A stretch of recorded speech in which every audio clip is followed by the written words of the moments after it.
Hey there, welcome back to STM32 Coding for Everyone. In this tutorial, I'm going to show you how you can quickly set up your STM32 microcontroller to perform a simple analog to digital conversion. Now, I've got an STM32 F4 Discovery board, and I also have here PC1 and PC3 that are running my RS pin, my reset pin, and the enable pin. The RW pin is connected to ground. Okay, as you can see here, right? So the black wire, that is my RW pin that is connected to ground, and the green wire and the red wire are the RS and the enable. The particular ADC I'm using got 12-bit resolution. Now, what does a 12-bit mean? 12 bits basically mean it's 2 to the power n. Because now remember, we're going from analog to digital, okay?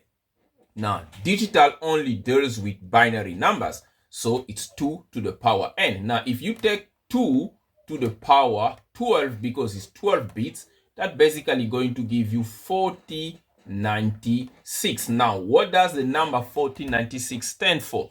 Now, this number here basically stands for the number of discrete level that your ADC is going to take the analog signal into a digital. So it's going to basically split that signal into 4096 discrete level.